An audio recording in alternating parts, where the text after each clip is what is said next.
Fala meus amigos, tudo bem com vocês? Mais uma videoaula do SP com você hoje. Continuando a nossa matéria de ondulatória, hoje a parte de ótica geométrica, iremos falar da onda luminosa, que é uma onda eletromagnética, como a gente já tinha comentado antes.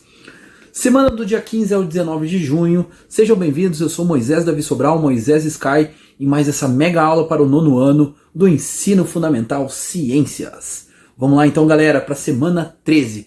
Na semana 13 iremos falar do conceito da ótica geométrica, no que se baseia a luz. Também iremos falar de fontes luminosas, os raios luminosos e os meios no qual a luz se propaga, e também suas propriedades e seus fenômenos. Bora lá! Começando aí. Para saber a introdução do conceito da ótica geométrica, a primeira coisa que a gente tem que saber é o que é luz. Luz como som, eles são mega importantes, não é à toa que a ondulatória, né, ela tem esses dois ramos aí, a acústica e também a ótica geométrica. Na verdade nós temos dois tipos de ótica, que é a ótica geométrica e a ótica física, mas por enquanto nós iremos só ver a ótica geométrica, no qual vamos tratar a luz como um segmento de reta.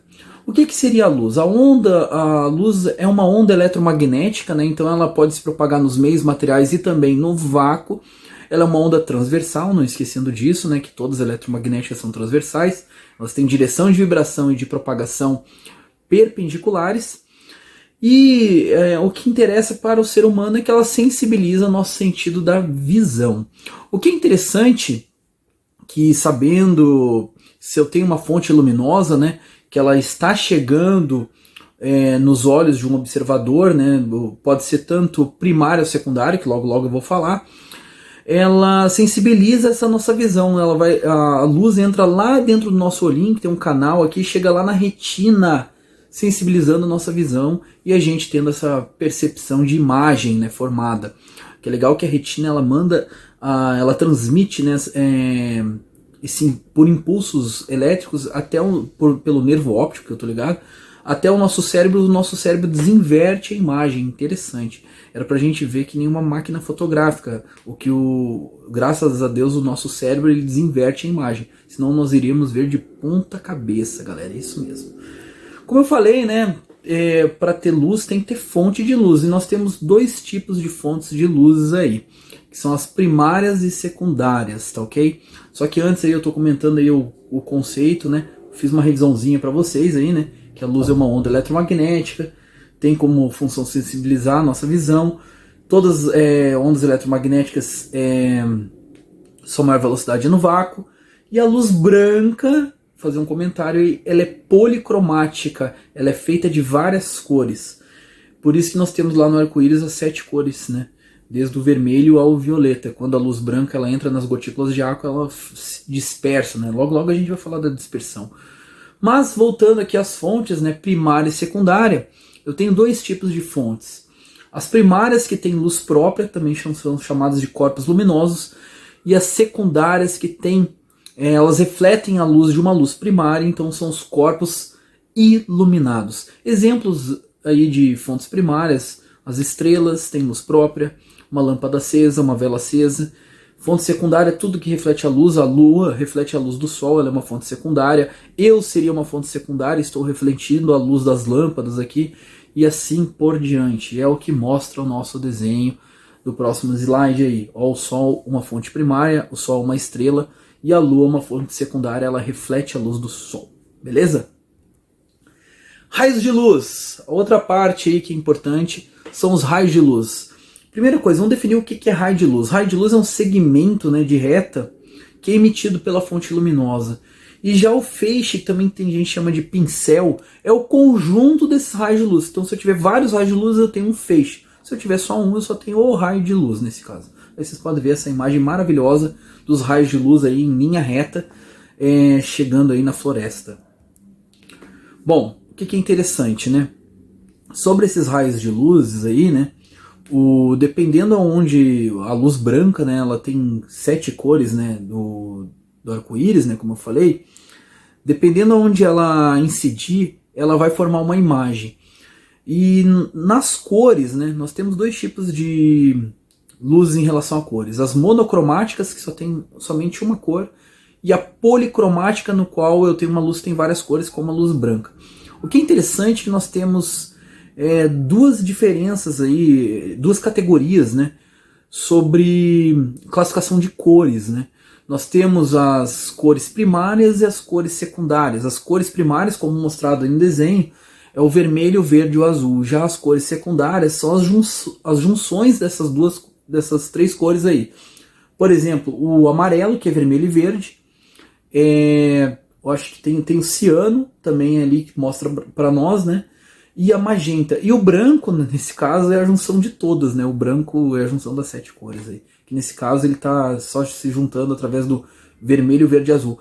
Antes, não sei se você olhava nas televisões de plasma, dava para a gente ver esse padrão de 3 cores aí, que a gente chama de padrão RGB. Padrão Red, Green, Blue, né? Vermelho, verde e azul, né? Que são as cores primárias. Você olhava bem pertinho da TV de plasma, da TV de tubo, e você via cada filetinho feito dessas 3 cores aí. Muito legal, hein, meu? Muito legal. Bom, agora os meios ópticos. Nós temos 3 tipos de meios. Os transparentes, no qual não impede a passagem de luz. Os translúcidos, no qual a luz passa com dificuldade. E os opacos, no qual a luz não passa por esse obstáculo, nesse caso. O meio que é totalmente transparente, nós só temos zoom mesmo, que é o vácuo. Mas temos outros meios transparentes que não são 100% nítidos que nem o vácuo, como o ar, a água pura, o plástico e assim por diante. Já os meios translúcidos, no qual a luz passa com dificuldade, ou seja, você vê não com muita nitidez, nós temos aqueles vidros foscos, né? Temos também o insulfilme que tem no carro, tem também a neblina, é um tipo de meio translúcido.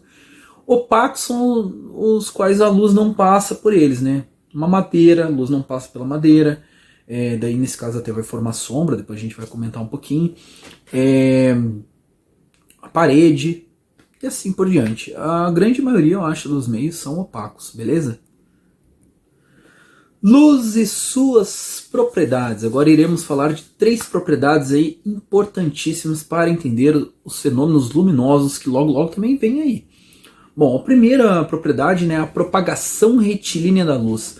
A luz se propaga em linha reta em meios homogêneos e transparentes. Meios transparentes a gente já comentou, mas o que é um meio homogêneo? O meio homogêneo é aquele que as características de altura nos seus lados, na base e na parte superior são geralmente coincidentes, semelhantes, né? Por exemplo, um prédio, né? O que é interessante é que nós temos uma consequência em relação a essa propagação retilínea da luz. E a consequência é um fenômeno chamado de sombra, que a gente já tinha comentado lá nos eclipses. A sombra é uma região de falta de luz, né? E quando a luz vem em linha reta e se propaga e chega em um objeto opaco, ela vai formar atrás desse objeto opaco uma região escura denominada sombra, né? Lembrando, né, que dependendo do tipo de fonte, né, da dimensão, se a fonte for extensa ou pontual, como a gente já tinha comentado antes, lá em eclipses, eu posso ter só sombra, ou também posso ter sombra e penumbras, e geralmente a sombra vem com 2 penumbras, né? Legal, legal, legal. É aí o que está mostrando no desenho ali, por exemplo, a sombra das pessoas, né? E nos 2 casos ali, o cone eu tenho um cone de sombra só no caso de cima, né? Só sombra, e na parte de baixo, além da sombra, eu tenho 2 penumbras, que são as regiões acinzentadas. O que é legal é que os eclipses vêm disso daí, como a gente já tinha comentado na aula anterior, beleza? Nós temos 2 tipos de eclipse, né? O eclipse solar e eclipse lunar. Vocês viram isso daí no 8º ano que eu tô ligado. O eclipse solar, ele se dá o Sol sendo a fonte, né? A Lua sendo o obstáculo e a Terra sendo o anteparo.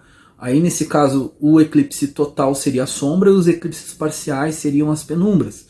Já o eclipse lunar, vamos inverter só a Terra pela Lua. A Terra vira o obstáculo e a Lua vira o anteparo.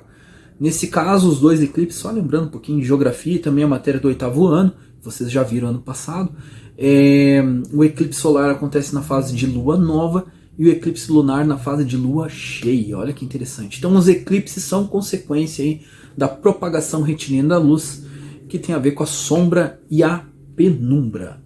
E mais um fenômeno interessante em relação à propagação retilínea da luz é a famosa câmara escura, né? A gente chama de câmara escura também, dá na mesma, tá? Que foi a câmera também de Pinholi, né, que eles falam. Foi a primeira máquina, a câmera fotográfica inventada, né? Só que eles só podiam tirar foto em dias bem ensolarados. Hoje a gente tem flash fotográfico e tudo mais, né? A coisa mudou muito. O que é interessante, né? Que eu tenho uma relação, porque quando eu vejo na câmera escura um objeto, uma câmera escura ela tem um mini orifício, né? A imagem lá no fundo da câmera escura ela fica de ponta cabeça e menor, claro, né, que o objeto. Dá para você fazer esse experimento, você pega uma latinha de Nescau, faz um furinho no fundo da latinha e o outro lado você abre, que é onde tem a tampa. Aí você coloca aquele papel manteiga, papel vegetal. Quando você coloca uma vela acesa ali próximo ao papel vegetal, sem encostar nele, claro, você vai ver, próximo ao papel vegetal não, próximo ao orifício, você vai ver lá no papel vegetal ela projetada, mas você vai ver a chama de ponta cabeça, como eu falei, e a câmara escura está relacionada à propagação retilínea da luz. O que é interessante é que eu tenho uma relação entre a altura do objeto, a altura da imagem, o comprimento da câmera e a distância do objeto até o orifício. E é uma relação que vem de semelhança de triângulos, está aí a fórmula. Hzão é a altura do objeto, Hzinho é a altura da imagem onde é formada no fundo da câmara escura, nesse caso no papel vegetal, no meu experimento. Dzão é a distância do objeto luminoso, né? Pode ser uma fonte primária, secundária, tanto faz, até o orifício. E Dzinho seria o comprimento da câmera, a distância do orifício até o fundo da câmera. Como eu tenho dois triângulos que são semelhantes, eu chego nessa relação aí que nada mais é que uma regra de 3. Legal, legal, legal. Cuidado na câmera escura, imagem invertida, hein? Bom, o outro fenômeno, outra propriedade nesse caso seria a independência dos raios de luz. Bom, sobre a independência dos raios de luz, o que acontece, né? Quando dois raios de luz ou feixes de luz, né, que são um conjunto de raios, se cruzam, eles continuam suas trajetórias individualmente. O que quer dizer isso? Um raio de luz não interfere na trajetória do outro. Beleza? É por isso que você vê aqueles shows de rock lá com lâmpadas esverdeadas, lâmpadas azuis, você vê no solo, elas se cruzam no canto oposto da lâmpada azul, vai estar azul, e no canto oposto da lâmpada verde vai estar verde. Elas se cruzaram, mas elas não se bloquearam. Legal. Já o terceira e última propriedade é a reversibilidade da luz, que tem a ver até com o espelho retrovisor, né? O que quer dizer isso? Que o caminho da luz, né, ele independe do sentido da trajetória. Por exemplo, se a pessoa que está dirigindo olhar no retrovisor, quem está atrás também pode olhar no retrovisor quem está na frente. O comprimento, a distância é a mesma, independendo do sentido de A para B ou B para A. Que é o que a gente mostra aí no desenho ali, ó, por exemplo, no espelho, né? A está olhando a pessoa B no espelho, como B também está olhando a pessoa A no espelho. O maior exemplo é o espelho retrovisor do carro, que é o que está mostrando ali na imagem superior nesse caso. Agora vamos para a luz e seus fenômenos. Nós temos 3 fenômenos aí que são interessantíssimos estudar. E vamos começar com a reflexão da luz, a reflexão luminosa. O que seria a reflexão? Quando a fonte luminosa emite a luz de um determinado meio, ela se choca com um obstáculo, ela incide em um obstáculo e, devido à reflexão, ela retorna ao meio anterior. Então, por exemplo, se ela vem do ar, ela bateu no obstáculo e voltou para o ar. O que é interessante da reflexão da luz? Nós temos 2 tipos de reflexão. Reflexão em superfícies lisas e bem polidas, que nós chamamos de reflexão regular ou especular. O maior exemplo é um espelho plano, a água de um lago parado, por exemplo. O que é interessante? Além de eu ver esses 2 objetos pela reflexão, eu consigo ver o reflexo, consigo ver uma imagem formada neles. Já a reflexão, ou um metal bem polido também, já a reflexão irregular ou difusa, que é a reflexão na maioria dos objetos, eu não tenho paralelismo entre os raios refletidos. Já na reflexão regular eles batem, refletem, todos são paralelos. Já na difusa, esses raios não são paralelos, e nesse caso eu não vou ter um reflexo, eu só vou ver o objeto refletindo a luz. Então eu não veria minha imagem, por exemplo. Já no espelho eu vejo o espelho e vejo minha imagem. Nesse caso, reflexão regular. Já, por exemplo, na parede, eu só vejo a parede. Reflexão difusa. Ou quando tem a reflexão difusa, a gente fala que a luz é difundida também. Cuida com essa palavra, tem uma difusão. E o que é interessante é que com a reflexão difusa eu posso entender a cor dos corpos. Eu tenho dois tipos de corpos que são interessantíssimos no estudo. Lembrando, isso aqui não tem nada a ver com o pigmento lá de artes, hein? A artes você mistura cores, dá diferente. Aqui, cor de luz é bem diferente do que você está estudando em artes. Já o corpo branco, ele é o ótimo refletor, né? É por isso que em dias muito quentes eu vou com roupas brancas, porque a luz solar, além de emitir a radiação visível, ela também emite a radiação térmica, nesse caso. E a cor branca, ela também reflete essa radiação térmica, então eu não me esquento tanto. Se eu fosse agora com um corpo, com uma roupa preta, o famoso corpo negro, ele não é um bom refletor, ele é um bom absorvedor. Aí eu teria uma sensação térmica muito maior do que se estivesse com o branco. O que é interessante disso? A cor que chegar na cor branca, por exemplo, se eu tiver uma luz azul, monocromática azul, e iluminar o branco ele reflete essa cor, então eu vou ver azul. Se eu iluminar vermelho, eu vou ver vermelho, e assim por diante. Agora no preto, se eu iluminar com azul, com vermelho no preto, não vai ter luz refletida, ela vai ser absorvida, eu vou continuar preto mesmo. Então o branco reflete a própria cor e o preto absorve essa cor. E é o que está mostrando aí no desenho. Olha lá o branco, chegando várias cores, né? Todas as cores nesse caso, no branco, o branco está refletindo essas cores. Todas essas cores chegando no preto, está sendo absorvido. Agora todas essas cores chegando no vermelho, ele só vai refletir a cor vermelha. Então, por exemplo, aquele exemplo clássico, né? Eu tenho uma bandeira, vamos dizer que ela é azul, verde e branca. Azul, verde e branca. Vista com luz branca. Aí eu troquei a lâmpada, vamos dizer que eu troquei para uma luz monocromática azul. A parte branca, eu vou ver azul. A parte azul, azul no azul da azul. Agora, a parte azul no vermelho, o vermelho só reflete ele mesmo. Então azul no vermelho vai ficar preto. Então, devido a essa troca de lâmpada, né, eu iria ver agora a bandeira azul, azul e preta. Sempre cores diferentes, quando iluminadas com, por exemplo, azul no vermelho, azul no amarelo, vai dar preto. Agora, quando eu iluminar no branco, eu vou refletir essa cor. Eu vou ver essa cor. Então, azul no branco, eu vou ver azul. Verde no branco, eu vou ver verde. Interessante, né? Cuidado com isso aí. Eu sei que em artes não é bem assim, a coisa é bem diferente, tá ok? Vamos agora para as leis da reflexão, e são duas, né? A primeira liga o raio incidente e o raio refletido e uma linha que separa esses dois raios, que é uma linha imaginária, e ela é perpendicular à superfície, nós denominamos de linha normal. O raio incidente, o raio refletido e a linha normal, eles estão contidos no mesmo plano. Cuidado que a normal ela é perpendicular à superfície, isso aí vai ser interessante para os exercícios de ângulos. Já a segunda lei tem a ver com a primeira, é o ângulo entre o raio incidente com essa normal e o ângulo do raio refletido com essa normal. Se você ver, pegar até um transferidor, a medida deles são iguais. Então, esse ângulo do raio incidente com a normal e o ângulo do raio refletido com a normal, que nós chamamos de ângulo de incidência e ângulo de reflexão, eles são numericamente iguais. Então, por exemplo, se eu tivesse 30 graus ali com a normal do raio incidente, eu também teria 30 graus com a normal do raio refletido. Já o outro fenômeno, falamos da reflexão, agora vamos falar da mudança de meio, da refração. A refração da luz, né, é quando a luz ela vem de um meio e atinge uma superfície e entra em outro meio. O que é interessante é que quando eu tenho essa mudança de meio, eu tenho algumas consequências. Você pode ver ali que no desenho anterior estava a colher meio quebrada na água, isso devido aos meios serem diferentes. As consequências são a velocidade e o comprimento de onda da onda luminosa, eles vão se alterar, eles dependem do meio. Só que a cor da luz não se altera. Por quê? A cor está relacionada à frequência da luz, e a gente já falou de frequência nas aulas anteriores. Se eu emitir verde do ar para a água, eu vou ver verde na água de uma onda luminosa.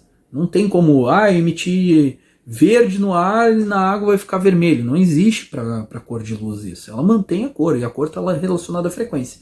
Porque a frequência depende da fonte, ela não depende do meio. Então ela não se altera. Não se altera a frequência, não se altera o período.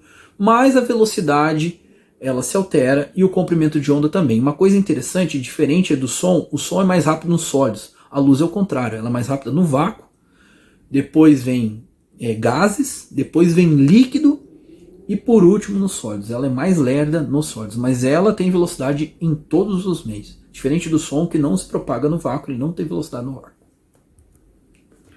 O último fenômeno de hoje é o fenômeno da dispersão ou decomposição da luz, e quem descobriu isso aí foi o Sir Isaac Newton. Ele pegou um prisma, incidiu uma luz branca, depois ele verificou que a luz branca era uma luz policromática, porque quando ela mudava de meio do ar para o vidro do prisma, ela se separava em 7 cores.